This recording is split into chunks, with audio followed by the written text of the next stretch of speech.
on the series of Kaam Ki Baat. Friends, as of now, you are all aware that what is the series of Kaam Ki Baat under the banner of CIRC, which is one of the dream project of our chairman, dynamic chairman, I should say, CA Nilesh Gupta ji. And by his vision, we are running 3 or 4 type of various series for the benefit of our members under different categories. So in the Kaam Ki Baat, generally we are discussing new opportunities, new avenues, whatever is available for our professional career, what new we can do and how innovative way we can apply in our profession. So friends, looking all those things, we have organized this type of programs for the benefit of our members at large in the region CIRC. दोस्तों, जो member इस programme को आज attend कर रहे हैं, definitely मैं बोल रहा हूं कि एक नया एक कंसेप्ट जो आया है हमारे प्रोफेशन में, जो अपनी मर्जर हो, चाहे नेटवर्किंग हो, चाहे इससे रिलेटेड कोई भी चीजें हो, जो हम कर सकते हैं और जिससे हम किस तरीके से फायदे उठा सकते हैं. These all things are going to be discussed by our learned speaker of today's session, CA Rohit Agrawal ji, Rohit Ruatia ji. I welcome you, Rohit ji, in today's VCM, and we are all would like to thank you for giving your valuable and precious time for the benefit of our members. And this type of program are certainly, I should say, is an innovative way to provide knowledge about new avenues, new opportunities, whatever will be available to our members. And by this, we are trying to serve our profession and our members at large. So friends, without taking much of your time, as we are running short, I would directly hand over to CA Rohit Ruatia Agrawal ji for his deliberation. I welcome you, Rohit ji, for your deliberation. Thank you, Shashi bhai. It's really a great pleasure to be here on this Kaam Ki Baat, the series. It's really a wonderful effort by the CIRC to organize continuously. Every Friday we are having Kaam Ki Baat, and it's indeed a pleasure to be here with the attending and deliberating on the platform of CIRC. And my attachment to the CIRC is very close, as my past term in the region was there, and I served as vice chairman in the last year when I was elected for the 23rd Regional Council. A very warm welcome to all the participants. I'm thankful to Nilesh bhai, the chairman of the region, Shashi bhai, who has given me the opportunity to discuss and deliberate on this running topic. And I should not say it is a topic, but it's something to understand about our firm. हम हमारी firm में कैसे बदलाव कर सकते हैं, हमारी firm में कैसे ग्रो कर सकते हैं, बिकॉज हम लोग हमारे क्लाइंट्स की स्ट्रक्चरिंग करते हैं. प्रोपराइटर को पार्टनर बना देते हैं, पार्टनरशिप को LLP बना देते हैं, पार्टनरशिप को कंपनी बना देते हैं, प्राइवेट लिमिटेड कंपनी को पब्लिक लिमिटेड कंपनी बना देते हैं. हम सब लोगों को उनकी बिजनेस की स्ट्रक्चरिंग करके बताते हैं, बट हम लोग कभी भी हमारे प्रोफेशन में हमारी CA फर्म की स्ट्रक्चरिंग नहीं करते. बिकॉज आज ये टॉपिक मेजरली उन लोगों के लिए है जो लोग प्रोपराइटरशिप कंसर्न में काम कर रहे हैं, या जो लोग स्मॉल CA फर्म्स बना के काम कर रहे हैं, उन लोगों के लिए ये टॉपिक है. Because it is nothing academical topic, but it is a non conventional topic, जो कि जो इंस्टीट्यूट की प्रेजेंट गाइडलाइंस है नेटवर्किंग को लेके, मर्जर्स को लेके और मल्टी डिसिप्लिनरी प्रैक्टिस को लेके, उसके रिगार्डिंग हमारी ये गाइडलाइंस है. और मैं नटशेल में ब्रीफली इन गाइडलाइंस को आज आप सब लोगों के बीच में डिस्कस करूंगा, so that we can have an idea about how we can structure our firm. So let me welcome all the participants. I can see a good number of participants over here because on this Friday afternoon post lunch, it's really very difficult even for a speaker to deliver and as well for the audience to attend, because it's like quite lethargic to attend the session post lunch. So काम की बात है ही, और it's something related to ज्ञान की बात, and I will not waste much of your time and I will start my deliberation by sharing my screen. So just let me know that my screen is visible. So is the screen is visible to you, sir? Yes, Rohit ji. So I'll be running my screen in this size only, and because I am having some technical problem in doing the screen in Zoom, so it's like that. So आज की topic का है sir हमारा concept की SWOT analysis of merger networking and MDP. SWOT analysis यानी कि हम हमारे प्रोफेशन में जो वे ऑफ प्रैक्टिस हैं, we can do via partnership firm, we can do via proprietorship firm, we can do via limited liability partnership firm which is allowed by the institute. in constitution के माध्यम से हम हमारी CA firm का establishment करते हैं. और अब जो नई गाइडलाइंस आई है जिनके अंदर हमको नेटवर्किंग के बारे में बताया कि हम कैसे नेटवर्किंग के थ्रू ग्रो कर सकते हैं, उसके बारे में चर्चा करेंगे. क्या हमारी मर्जर की गाइडलाइंस कहती हैं, हम उसके बारे में भी चर्चा करेंगे, और क्या नई मल्टी डिसिप्लिनरी प्रैक्टिस की गाइडलाइंस है उसके बारे में भी हम चर्चा करेंगे. So before we start, let's start with some quick facts about our profession. So this is historical analysis of number of chartered accountants of India. I have tabled the number of CAs last 70 years.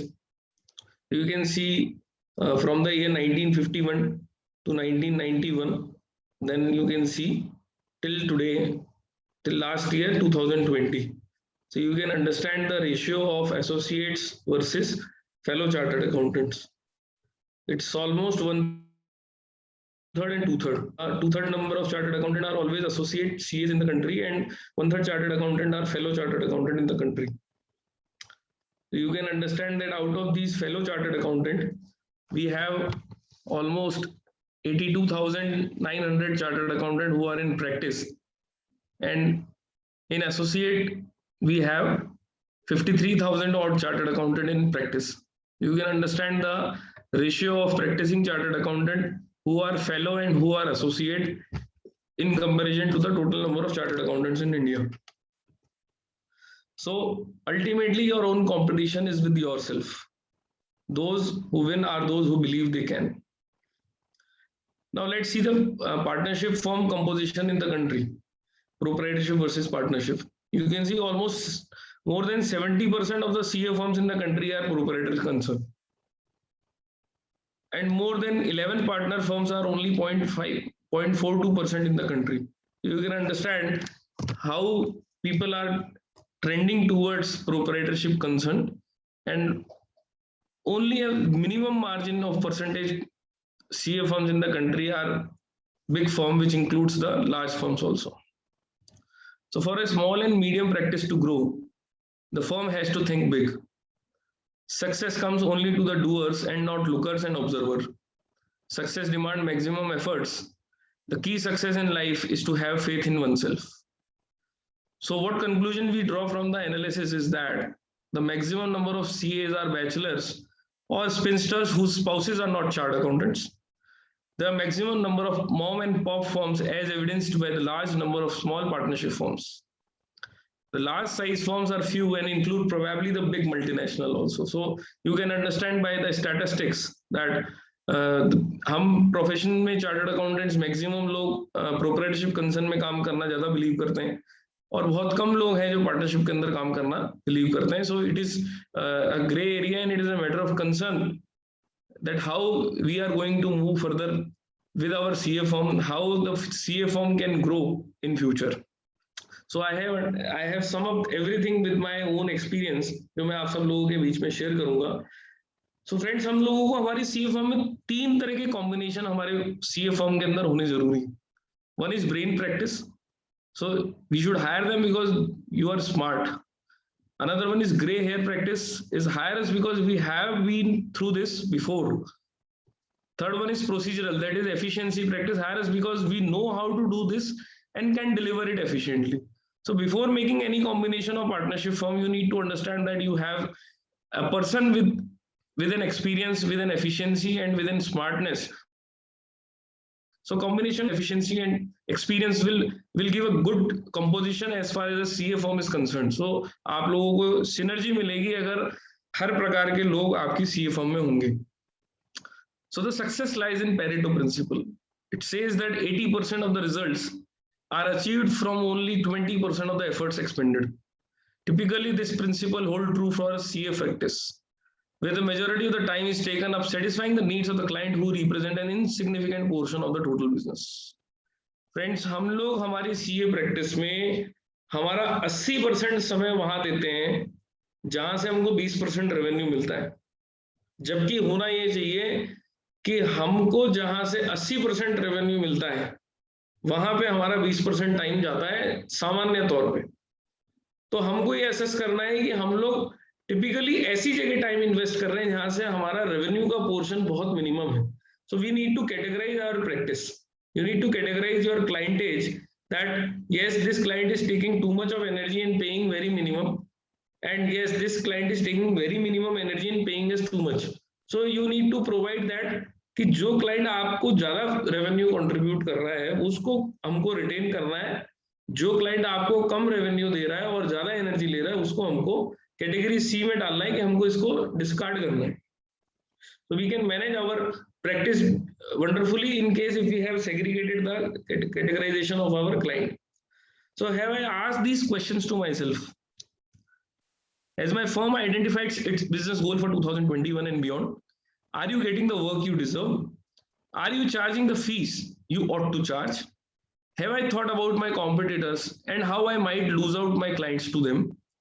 What is the direction you wish to give to your practice? So these are some questions which I feel that हम सब लोगों को हमारे CA board के ऊपर हमको लगाना चाहिए फर्म के अपने कैबिन में पीछे की तरफ, ताकि हम हर रोज ये सवाल अपने आप से पूछें और हर रोज इन सवालों के जवाब ढूंढने के लिए हम लोग मेहनत करें. So this was the theme before I should start my session, to understand that where we are, why we are, what we can do, what is the statistics, what are the number, how many CAs are there, how many FCAs are there, how many ACAs are there, how many practicing CAs are there. So I have shared the data which will give you some kind of brainstorming to understand your standing, to understand the standing of others, so you can move accordingly. So friends, institute ने कुछ initiatives लिए हैं जिससे कि CA practice की capacity building करी जा सकती हो, सीए फॉर्म्स की कैपेसिटी बिल्डिंग करी जा सकती हो. उसके अंदर इंस्टीट्यूट ने नेटवर्किंग की गाइडलाइंस हम सब लोगों को दी है, मर्जर की गाइडलाइन दी है, इंस्टीट्यूट ने एग्जिस्टिंग सीए फर्म्स को एलएलपी में कन्वर्ट करने का प्रोसेस बताया, इंस्टीट्यूट ने practice in corporate form management consultancy services के माध्यम से इंस्टीट्यूट ने कॉन्सेप्ट दिया है. इंस्टीट्यूट ने अभी latestly MDP multi disciplinary practice का कॉन्सेप्ट हम सब लोगों के बीच में दिया है, जो कि एक बहुत ही I should say that it is a very wonderful initiative by the institute which was long awaited since last 15 years, जिसको 15 साल लग गए इंस्टीट्यूट को हम सब लोगों के बीच में लाने के लिए. Because I should tell you that it is a very old concept in the countries like US or America, where way back 10 years before it was there in their professional practice. But anyways, we are moving ahead, and now the concept of multidisciplinary practice has been introduced in the country, and we will understand in the later half of our session. So friends, you can see that how many mergers are there in the country, how many networking done in the country, how many LLPs are there in the country, how many MCS are there in the country. You can understand by this statistics that only 100 of network in the country have been made still so far. So this was really very alarming for the institute, that why this is happening, that the members are not attracted towards forming the network. Friends, you remember on 1st July 2017, Honorable Prime Minister said that he want an Indian origin global firm. So how is it possible to make an Indian origin global firm? So this was a major challenge with the institute and with the members as well, that how we can create a global firm which can have which is having an origin which is having an Indian origin.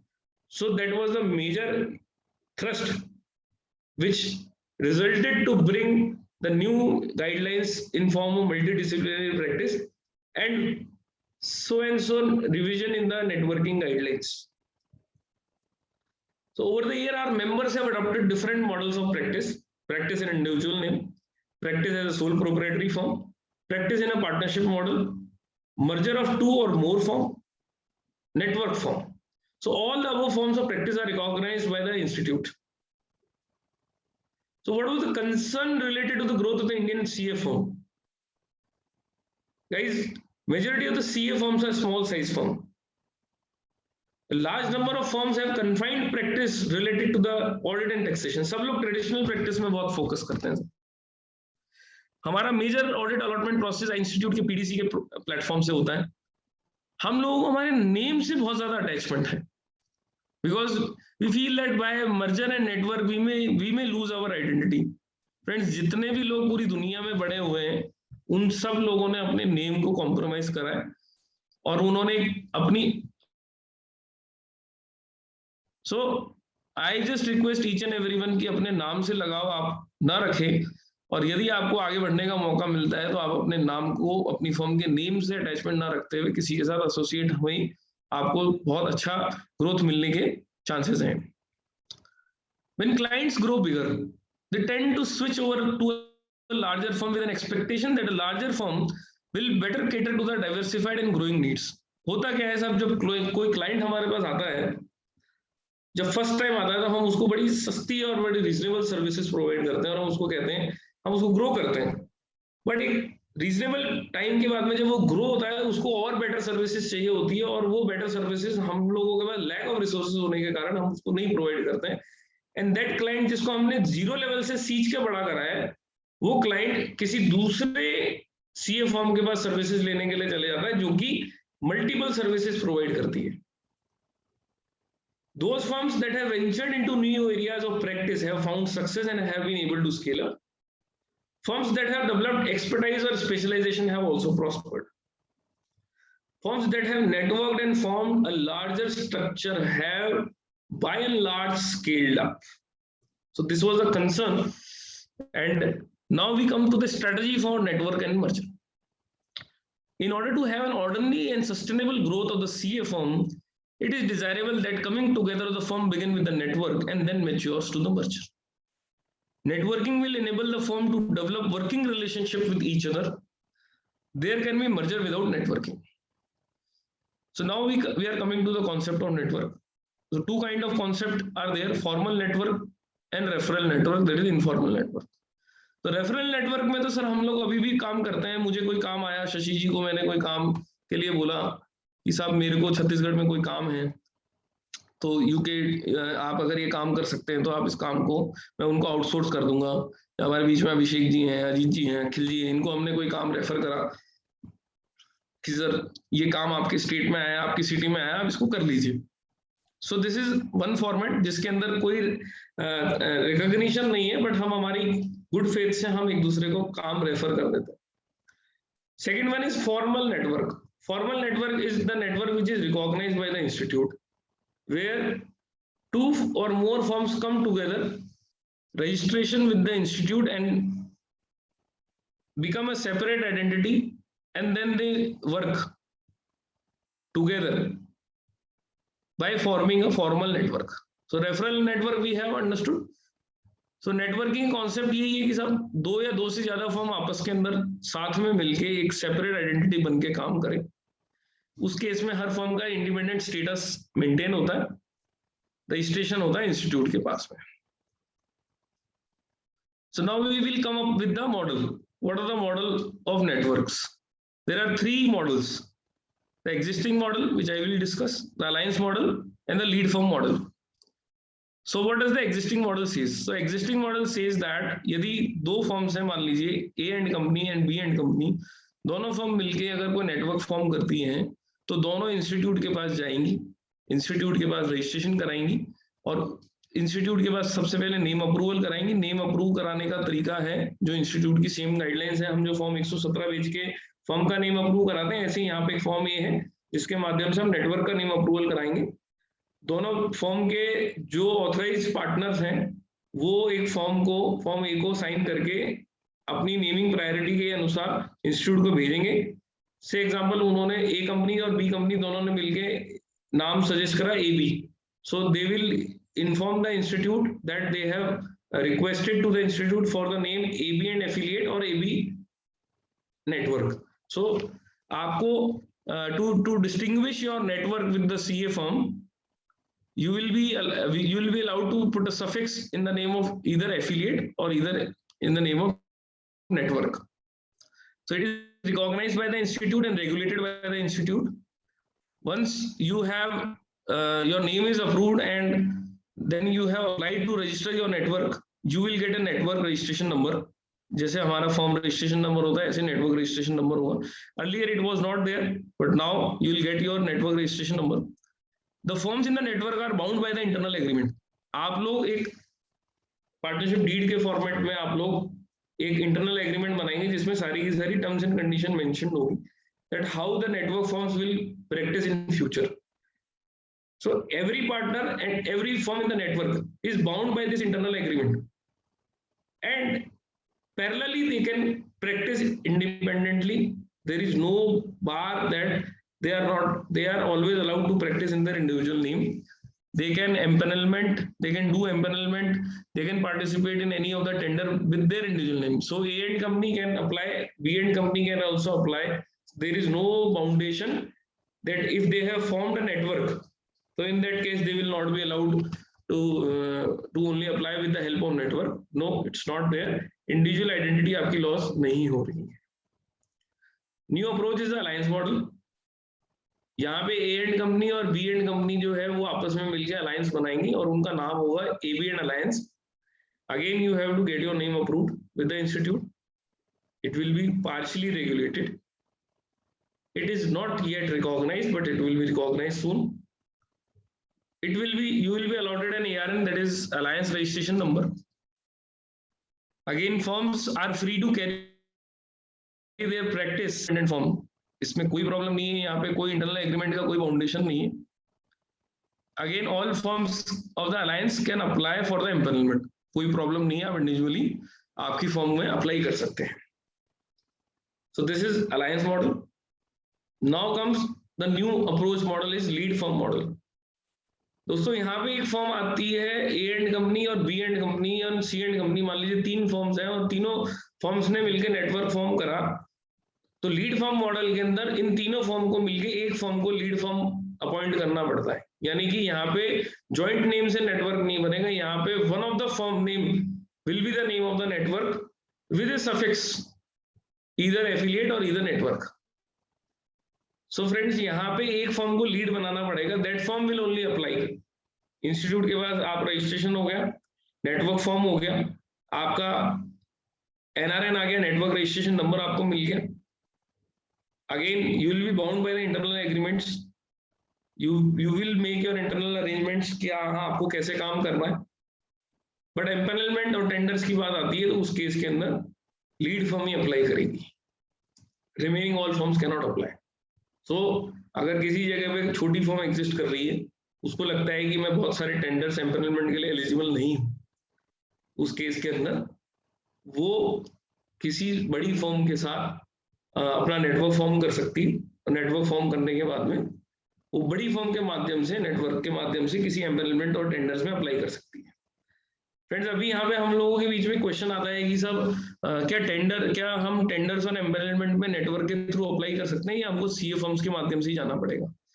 Friends अभी जो भी country में appointing authorities है उन सबको institute ने approach करा है और इंस्टीट्यूट ने अपॉइंटिंग अथॉरिटी एमसीए को कहा है please allow the network firms to get empanelled and participate in various tenders related to the functions of the audit work.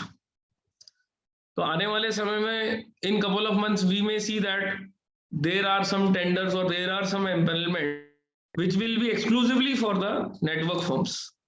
So it is an opportunity for all of us to create a network. It depends on us that are we going with the existing model, are we going with the alliance model, are we going with the lead firm model? So it's up to you completely, your options, your way outs through which you need to take the decision that whether you are going for the alliance model or the lead firm model or the existing model. तो हर CA firm और हर CA firm के partners का अपना अपना choice है कि उनको किस मॉडल के अंदर उनकी सिचुएशन किस मॉडल को सूट करती है जिसके माध्यम से वो नेटवर्क फॉर्म करें. So what are the guidelines of ICAI?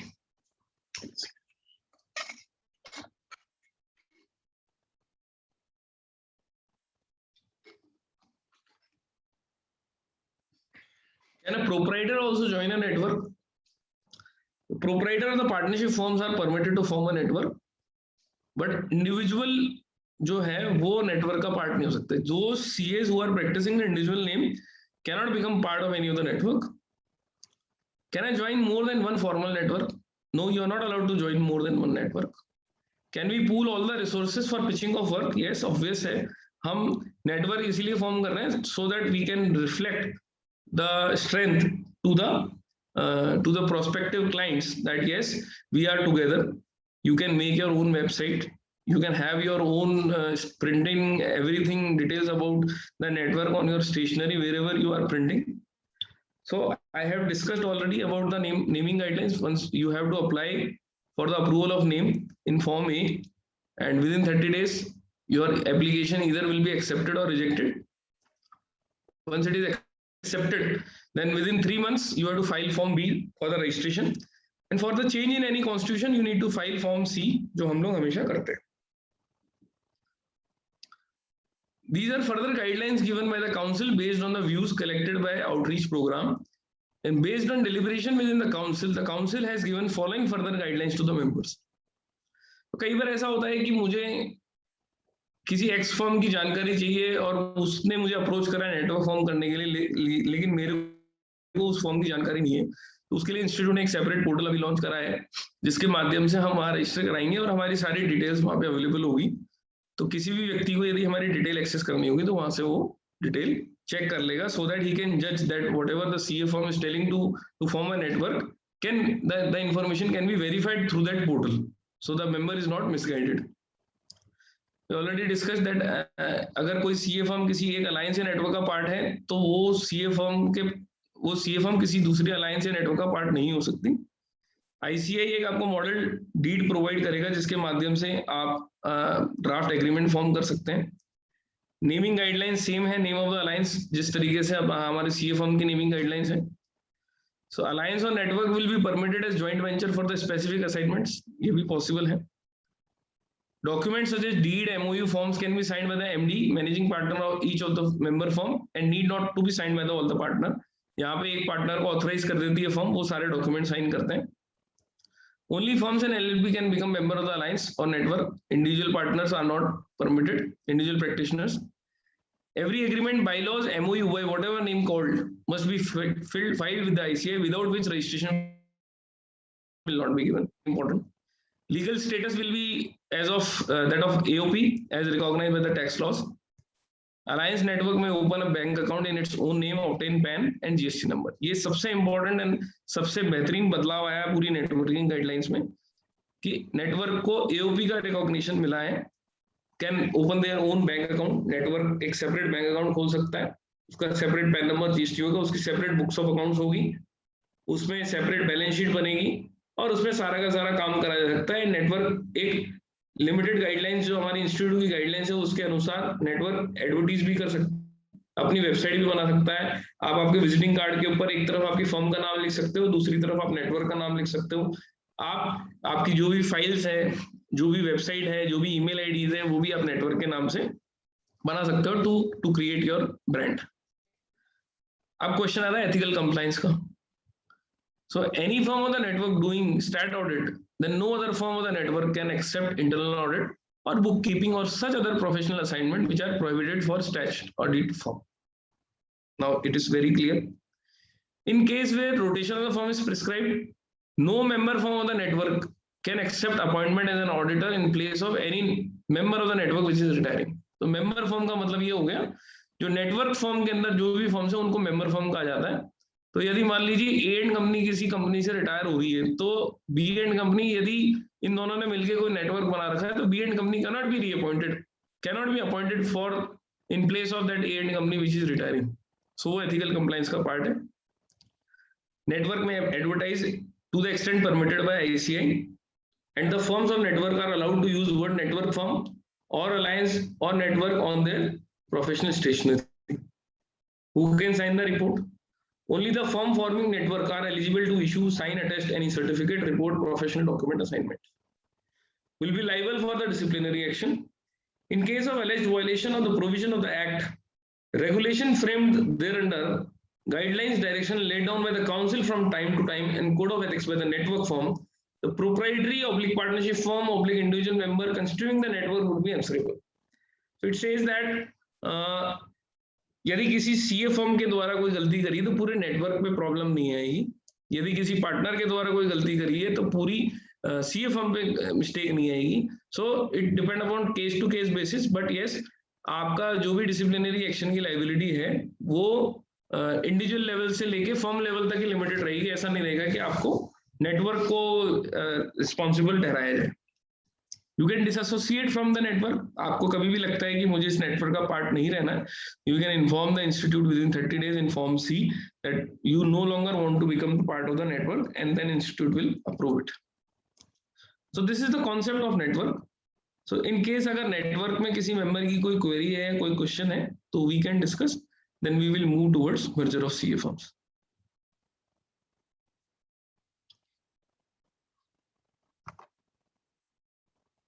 एक क्वेश्चन हमारे पास आया हुआ है धर्मेंद्र कुमार जी का, how many proprietary firm can form alliance? Sir, जितनी आप चाहेंगे उतनी प्रोप्राइटर फर्म्स मिलके अलायंस फॉर्म कर सकती हैं। आपको लगता है मेरे को 10 प्रोप्राइटर फर्म मिलके एक अलायंस फॉर्म करना है, तो you may form a network with 10 odd firms. There is no foundation, so it's very clear. So I have given a reply. यदि और किसी मेंबर का कोई क्वेश्चन है, so they can put in the question answer box. I will answer accordingly. Now we are moving towards merger of CA firms. Merger of CA firms is not a new concept.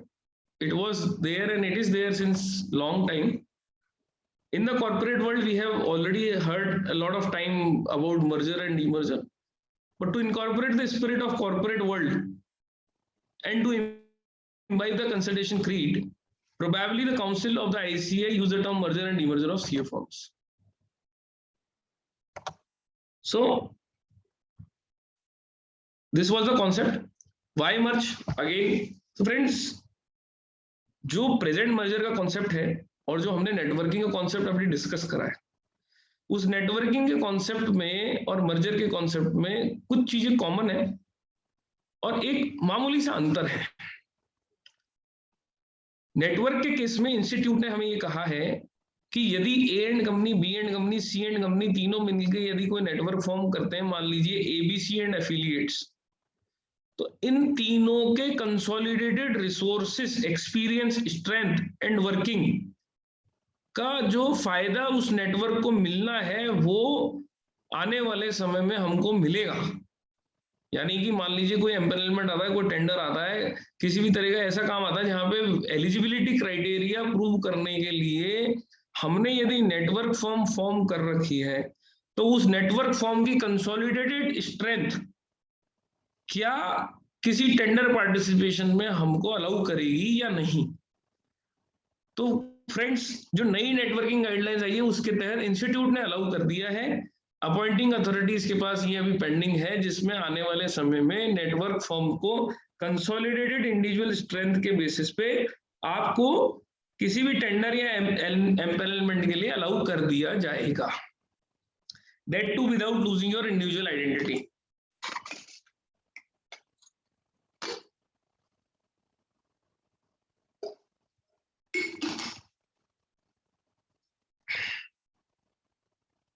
तो जो पहले merger में होता था friends कि A and company, B and company, C and company तीनों ने अपनी एफिशिएंसी, अपना रिकॉग्निशन, अपने रिसोर्सेज को शेयर करने के लिए, अपनी टेक्नोलॉजी को यूज करने के लिए सबने मिलके आपस में अगर काम करना चाहा और तीनों ने एबीसी एंड कंपनी फॉर्म कर लिया, उस केस के अंदर हमारी इंडिविजुअल आइडेंटिटी लॉस हो जाती थी और हमको एबीसी के नाम से ही काम करना पड़ता था। हमारी जो पार्टनरशिप फर्म या एलएलपी फर्म जो होती थी वो एबीसी एंड कंपनी या एबीसी एंड एसोसिएट्स के नाम से काम करती थी, और फिर हम सब लोग मिलके हमारे कंसोलिडेशन ऑफ रिसोर्सेज के साथ हम लोग काम करते थे।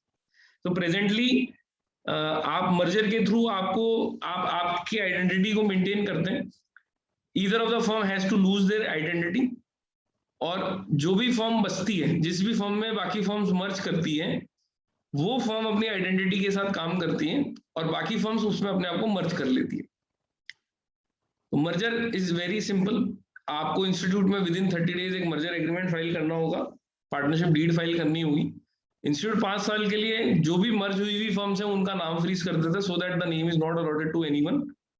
सीनियरिटी के केस के अंदर इससे कोई फर्क नहीं पड़ता।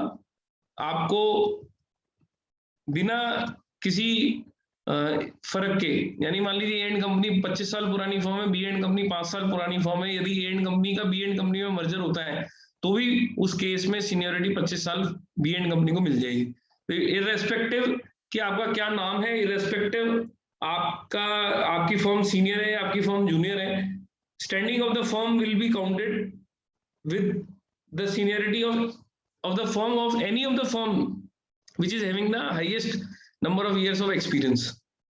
Yeah, so it is very clear. Demerger is possible within 5 years. तो friends होता क्या है, हमारे यहाँ पे बहुत सारे एम्पेनलमेंट, बहुत सारे क्राइटेरिया ऐसे हैं जिनके अंदर हम प्रूव करना पड़ता है, हमको बताना पड़ता है मेंबर्स को कि हमारा ये एक्सपीरियंस है, हमारे पास 10 पार्टनर हैं, हमको 15 साल का बैंक ऑडिट का एक्सपीरियंस है, हमको सीएजी ऑडिट का 5 साल का एक्सपीरियंस है, हमारी फर्म में इतने डीसा हैं, इतने सीसा हैं, इतने कॉन्करेंट ऑडिट सर्टिफाइड लोग हैं। तो किसी भी छोटी फर्म में ये सारी चीजें होना संभव नहीं है। इसीलिए मर्जर का कॉन्सेप्ट आया, जिसके माध्यम से हम मर्ज करके हमारी कंसोलिडेटेड स्ट्रेंथ को रिफ्लेक्ट करके अपनी एक छोटी सी फर्म को बड़ी फर्म के रूप में प्रोजेक्ट करते हैं। और आने वाले समय में जब भी कोई एम्पेनलमेंट टेंडर ऐसा आता है जिसमें लार्ज एलिजिबिलिटी क्राइटेरिया होते हैं, उन सब का कंसोलिडेशन कर दिया जाता है और मर्जर के माध्यम से हम एक सिंगल एंटिटी के रूप में काम करके हर प्रकार के काम में हमारी एलिजिबिलिटी बना सकते हैं। Working in a proprietorship concern, definitely you will not be eligible for the large assignments, but working in form of merger, after doing merger you can reflect yourself as a big firm, through which you can do a lot of you get eligibility in various empanelment, various tenders, various assignments, जिसमें ये मांगा जाता है कि हमको बड़ी firm के नीचे काम करना है। तो that way you can create post merger you can have a big firm. Probably जो नेटवर्क की नई गाइडलाइंस है वो भी हमें यही बता रही है, जिसके माध्यम से हम नेटवर्क को बड़ा दिखा सकते हैं। तो प्रेजेंटली हम नेटवर्क को बड़ा दिखा सकते हैं, बट अपॉइंटिंग अथॉरिटीज ने अभी नेटवर्क को रिकॉग्नाइज नहीं करा है। So the moment it will be recognized, definitely हम नेटवर्क के माध्यम से बिना हमारी इंडिविजुअल आइडेंटिटी को लूज करते हुए हम लोग किसी भी एम्पेनलमेंट के लिए एलिजिबल हो जाएंगे। फ्रेंड्स, हमको एक चीज जरूर ध्यान रखनी है कि जो नई नेटवर्किंग गाइडलाइंस है उसके तहत आप अपना सेपरेट बैंक अकाउंट खोल सकते हैं without losing your individual identity. तो informally you can start, formally you can do work in the network. I suggest every member कि आप सब लोग जितना जल्दी हो सके आपस में नेटवर्क फॉर्म जरूर करें। कोशिश ये करें कि विद इन लोकल सिटी आप नेटवर्क फॉर्म ना करें, बिकॉज नेटवर्क फॉर्म करने का एडवांटेज हमें तभी मिलता है जब हमारी जो अनदर सीए फॉर्म है वो दूसरी जगह पे सिचुएटेड है।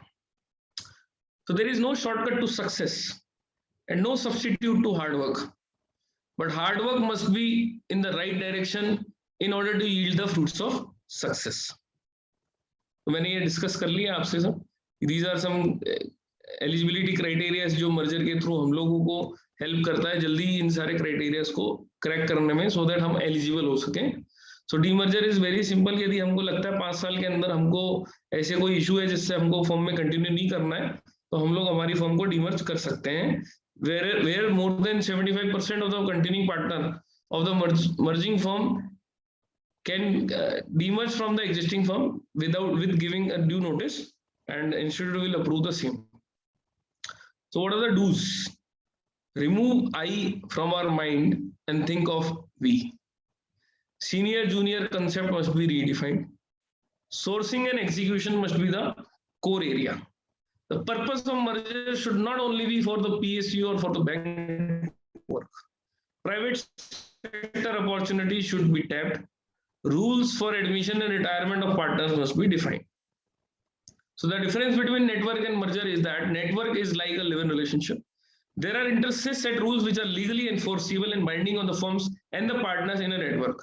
A network generally adopts a set of code of conduct called bylaws, which are incorporated into an agreement for governing the member firms of the network. Merger is like a marriage, it is a contract marriage. The contract terms are legally stipulated in the reconstituted partnership deed.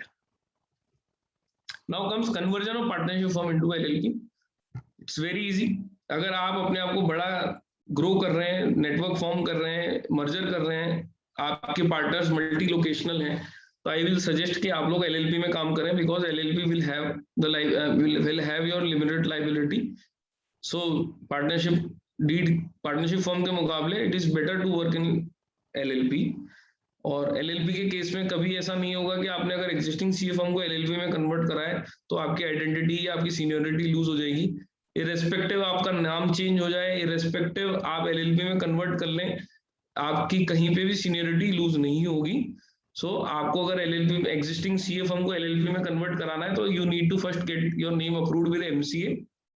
Thereafter you need to approve your name from institute by filing form number 117.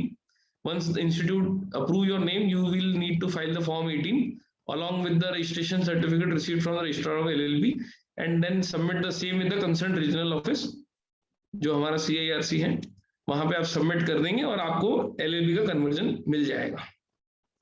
तो आपके जो LLP registration number आपको मिल ही जाएगा, कोई दिक्कत नहीं है. आपकी फर्म के नेम के आगे LLP मेंशन कर दिया जाएगा. से एग्जांपल एक्सेंट कंपनी LLP है और एक्सेंट एसोसिएट LLP, तो LLP मेंशन कर सकते हैं. सीनियरिटी आपकी इफेक्ट नहीं होगी. आप दो LLP का मर्जर भी कर सकते हैं, एक पार्टनरशिप फर्म का LLP से भी मर्जर कर सकते हैं. आपको कहीं पे भी किसी प्रकार की प्रॉब्लम नहीं आएगी. So if you don't act now, is this the future? तो फ्रेंड्स, हमको ये समझने की जरूरत है कि हमको अब किस दिशा में अपनी प्रैक्टिस को आगे लेके जाना है. Because a man's reach should exceed his grasp means to achieve anything worthwhile a person should attempt even those things that may turn out to be impossible. So this was the concept of merger. Now we are moving towards our third topic, multidisciplinary practice, that is MDP. So if we have any question in merger, then we can take up, otherwise we will proceed with the multidisciplinary practice.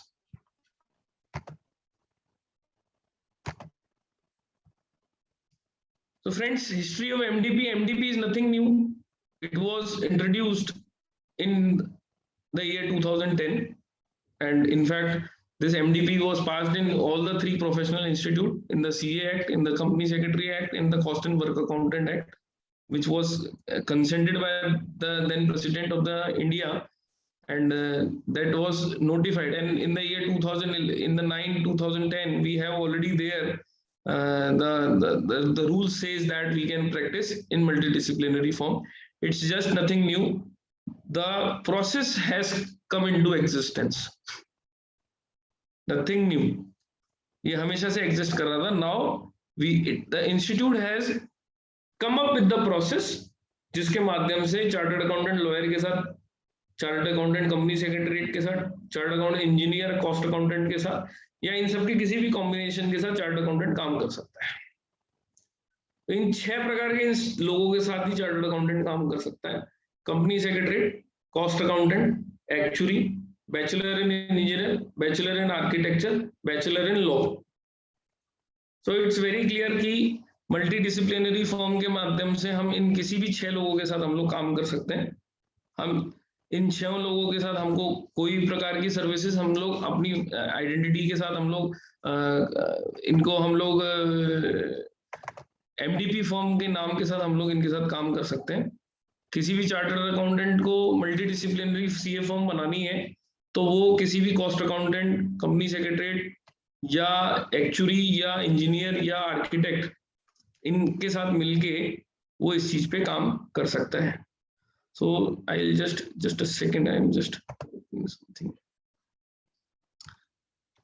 Institute ने form 18 में changes करे हैं latestly, जिसके अंदर institute ने हमें बताया है कि आप chartered accountant and company secretary and cost accountant जिनके पास सर्टिफिकेट है, सर्टिफिकेट ऑफ प्रैक्टिस है, उनके साथ आप पार्टनरशिप कर सकते हैं। उनकी डिटेल आप यहाँ पे बहुत क्लियरली मेंशन करेंगे टू मेक देम पार्टनर।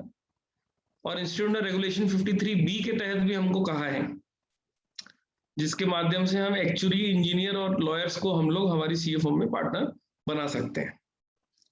तो MDP word is multi disciplinary practice. MDP हमारे एक्ट में नोटिफाइड है already, nothing new concept. Rule 53B के अनुसार हम इन 6 प्रकार के इंस्टीट्यूट के मेंबर्स के साथ हम लोग पार्टनरशिप बना सकते हैं। एमडीपी हम एलएलपी के माध्यम से या पार्टनरशिप फर्म के माध्यम से हम एमडीपी में काम कर सकते हैं।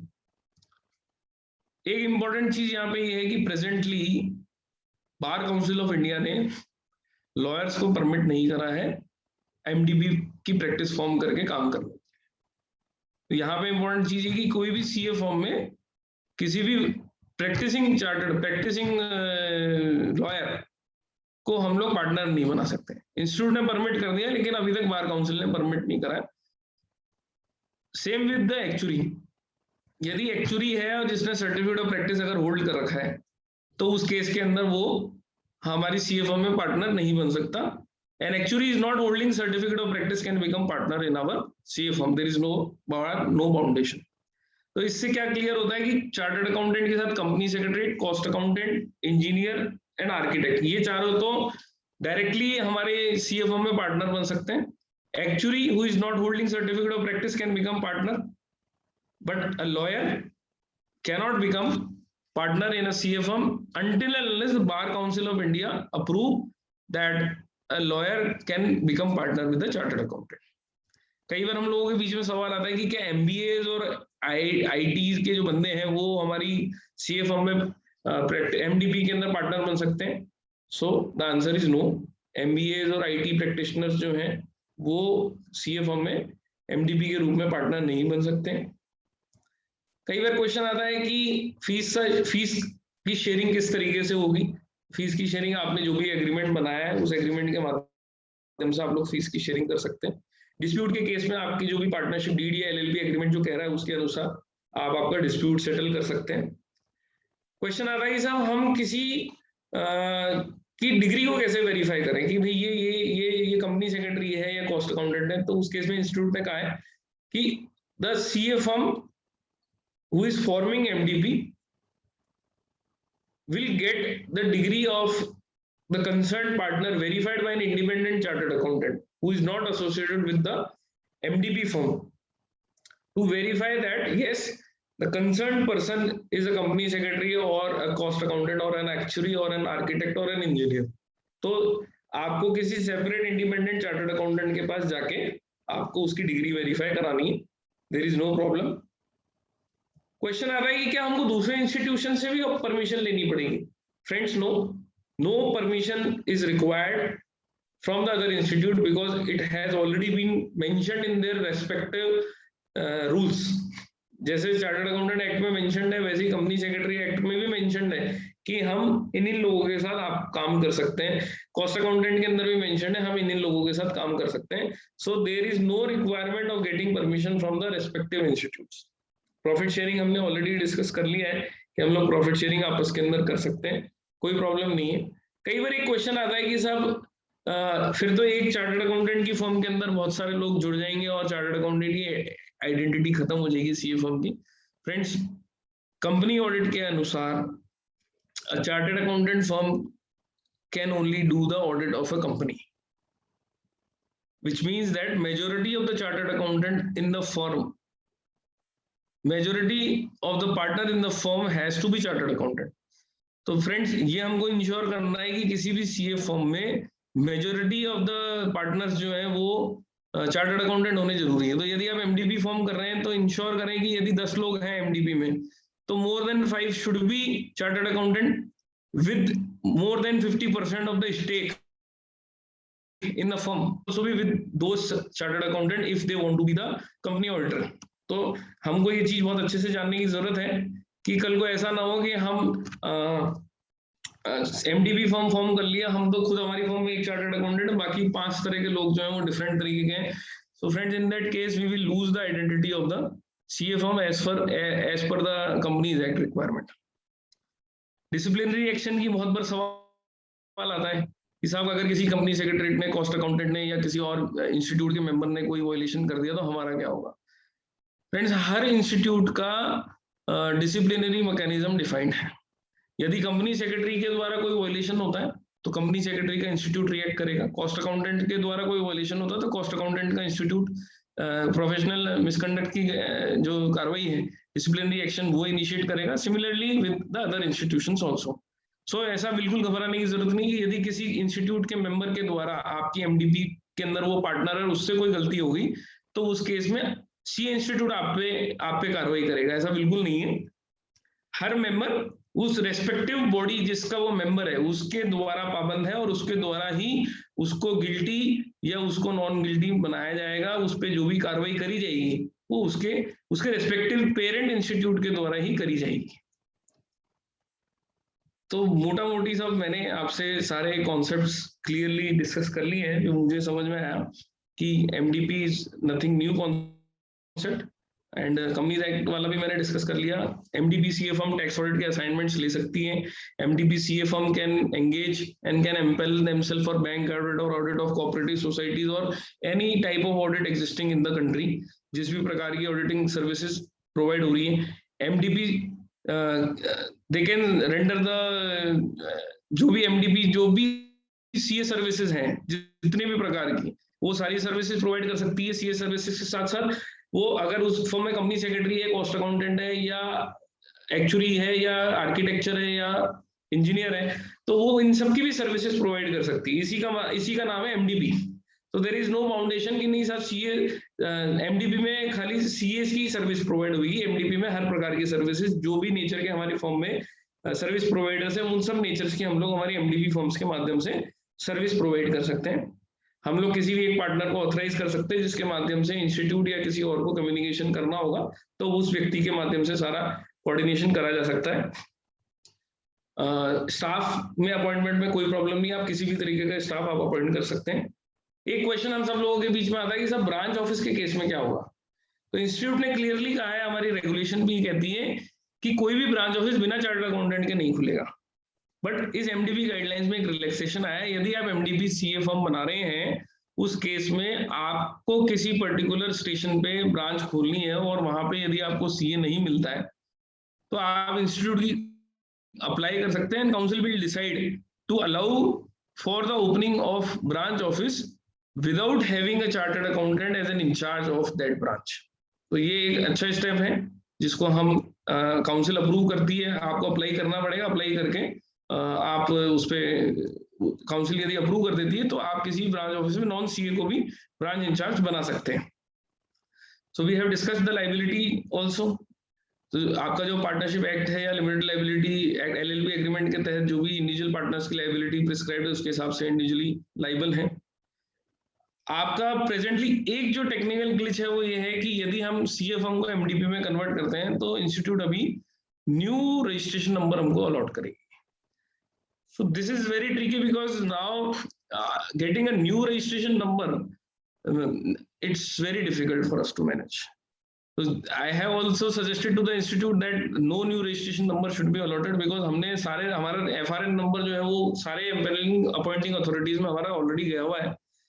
May it be RBI, may it be NABARD, may it be CAG, may it be any other body, may it be any of the bank जहाँ पे हमारा सारा का सारा अपॉइंटमेंट हमारे FRN नंबर के बेस पे होता है। अगर वो चेंज हो जाता है तो हमको बहुत सारी समस्याओं से निकलना पड़ेगा। तो that thing we need to understand and we have already requested and with this platform of CIRC I will also request that the CIRC should put up to the institute that the on conversion of CA firm into MDP the existing FRN should be continued, else it will be a big trouble for the CA firms because it will be difficult that we need to get it changed with everywhere and it may be possible that the appointing authorities may consider our firm as a new firm, so it need to be taken care. So these are the possible outcomes which I thought that we can discuss and networking is again allowed. एक question आता है कई बार कि साहब MDP CA firm network form कर सकती है क्या? हाँ बिल्कुल सही है, MDP CA firm network form कर सकती है। एमडीपी सीए फर्म अपनी एडवर्टीजमेंट कर सकती है, विजिटिंग कार्ड वेबसाइट बना सकती है, नेटवर्किंग कर सकती है, कहीं पे भी किसी भी तरीके की कोई समस्या नहीं है। एमडीपी सीएफएम की आइडेंटिटी को नॉर्मल सीएफएम से डिफरेंशिएट करने के लिए word MDP CA in practice use करा गया है। यानी कि जैसे एग्जांपल अपन A and company, B and company या ए एंड एसोसिएट्स यूज करते हैं, उसकी जगह A and company MDP word use होगा आपकी सीएफएम के नेम के बाद में, so that it is distinguished from the CA firm. To distinguish CA firm from the multidisciplinary practice firm, word MDP CA firm will be used. So these are the basic criteria जो मैंने आप सब लोगों से discuss करें। और specimen कोई partnership deed जो है वो आप अपन सब लोग चार्ट अकाउंटेंट्स हैं, हम लोग हमारे रिक्वायरमेंट के अनुसार हम लोग डीड बना सकते हैं। और इसमें किसी भी तरीके की किसी भी कोई क्वेरी हो किसी भी मेंबर की, तो इसके रिगार्डिंग में I am happy to deliver. So this was the whole concept about this MDP. And last but not the least, if everything is coming towards you, it only means you are driving in the wrong lane, and merger or networking is the beginning of the journey and not the destination. So coming together is a beginning, staying together is progress, and working together is success. And with this, I sum up my small session with you all the members present over here. And it's really great learning with all the members present over here. And I request everyone to understand this concept, to structure their CA firm to grow, because now the time has come जब हम लोग किसी restaurant में जाते हैं तो हमको multi speciality restaurant चाहिए, मल्टी क्यूजिन रेस्टोरेंट चाहिए। हॉस्पिटल जाते हैं तो हमको मल्टी स्पेशलिटी हॉस्पिटल चाहिए। सिमिलरली हमारा कोई भी बड़ा क्लाइंट है तो वो भी सोचेगा कि मुझे वन रूफ में सारी प्रकार की सर्विसेज प्रोवाइड हो, ऐसी कोई जगह मुझे मिल जाए। तो that way I should suggest कि आने वाले टाइम के अंदर हम लोग बहुत सारे नेटवर्किंग सीए फर्म्स देखेंगे, बहुत सारी एमडीबी सीए फर्म्स देखेंगे, एंड जो इसमें जितना जल्दी आगे बढ़ेगा उसके सफलता प्राप्त होने के चांसेस उतने ज्यादा बढ़ते हैं। It's very easy concept and it is very easy to understand, and probably I have cleared all kind of questions which may come in your mind. और अब भी यदि किसी की मेंबर के मन में कोई भी क्वेश्चन है, so they can ask me, and that's about my session.